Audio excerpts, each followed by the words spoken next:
All right. I'll just start off by saying I thought that was a really great team win for us. I thought we did a lot of things really well, starting with Abbott. I thought he gave us a nice quality start, even though we were going to limit his pitch count so he'd be available this weekend. I thought he did a really nice job.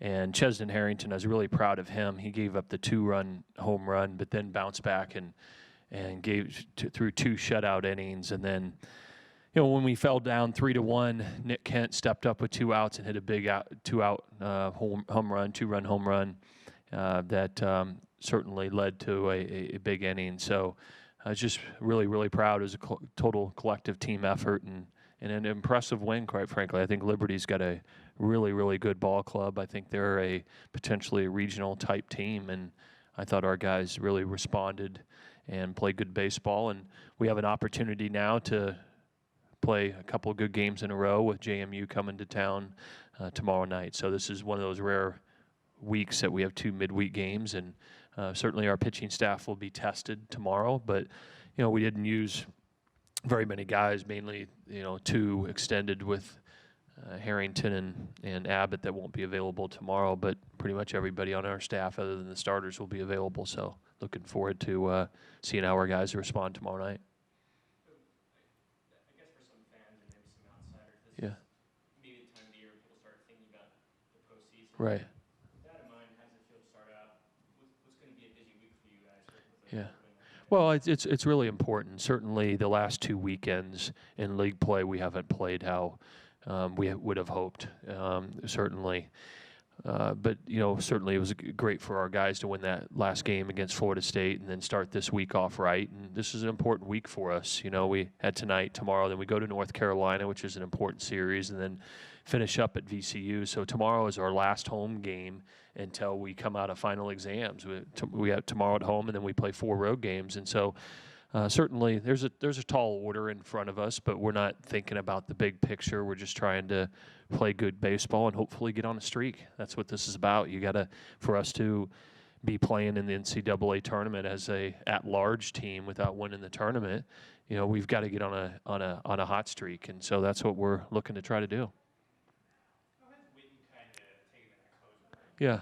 Kyle Witten's done a really nice job in that role. Certainly we've used Abbott as more of an extended relief pitcher, mainly. So that's put Kyle Witten in this role, and I think he's really responded very, very well since he's transitioned to it. I don't know what his numbers are in that role, but I would imagine that they're pretty darn good. The last time he pitched against against Liberty down there, they scored some runs off of him. They swung the bat pretty good, and he was in a different kind of role. And since he's been in this pitching at the end of the game type role, he's really, really pitched very efficiently and very well for us. How important has that been? Like you mentioned, being able to move Abbott around with Yeah. his role. Well, I think it gives us definitely some other options.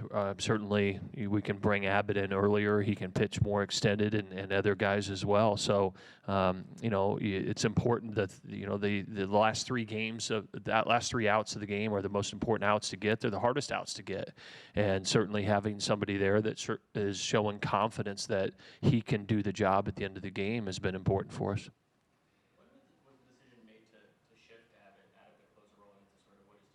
I don't know. It just kind of evolved. We got to the point that, our starters were giving us 5 innings or so, and, we felt like Abbott was so valuable that we just didn't want to limit him to potentially 1 inning. And, he's a guy, certainly showed tonight, that you can stretch him out to 50, 60 pitches.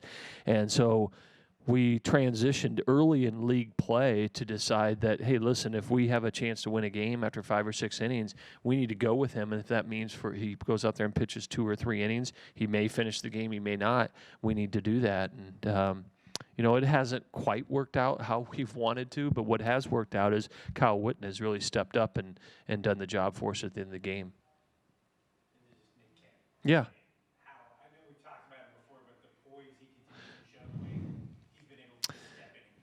Right. Well, Nick Kent has had a great year for us.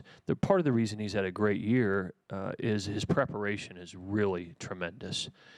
He's really focused every day in practice. He brings the right mentality every day, and he's rewarded for that. And if you have skill like Nick Kent has, and your preparation is right every day, the results will come. And certainly that's proven true. And he's been a really, really key guy for us, moving from that 9 spot to the 2 hole.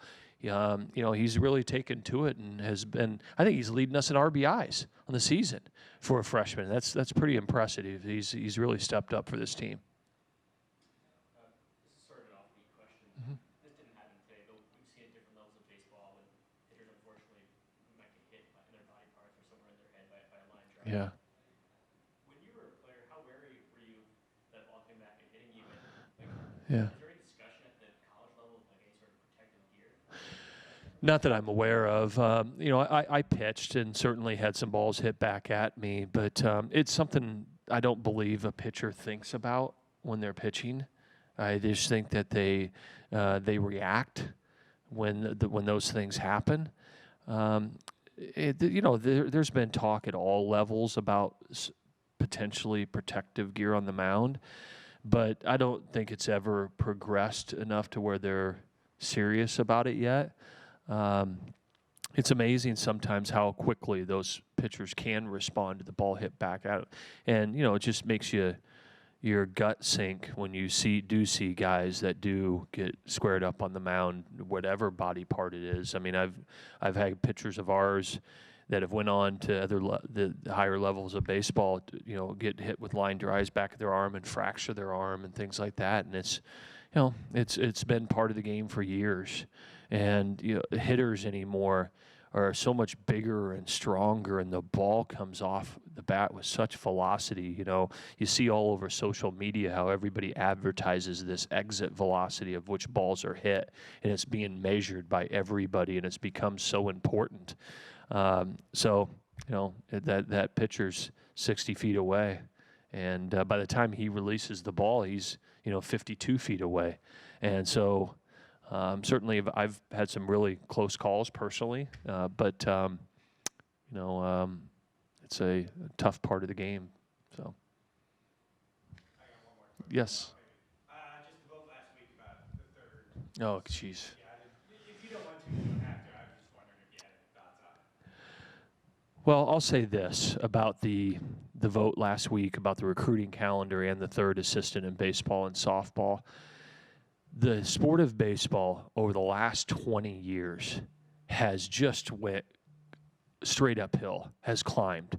The beautiful facilities that are being built, ours is a great example. The amount of money that is invested in college baseball across this country is amazing, right? Mississippi State just got done building a $60 million baseball stadium.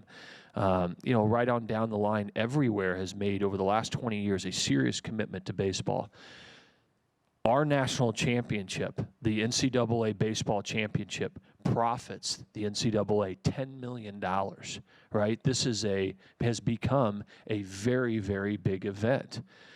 It's sad to me for our student athletes that we have the worst ratio of student athlete to coach.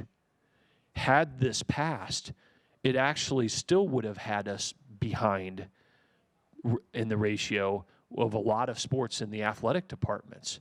So all that baseball was asking to do was to try to get close to what we're dealing with in our sports. Now, the other thing that I'll add is our sport is also the only one where 95 out of the 100 best high school baseball players in this country don't even come play college baseball.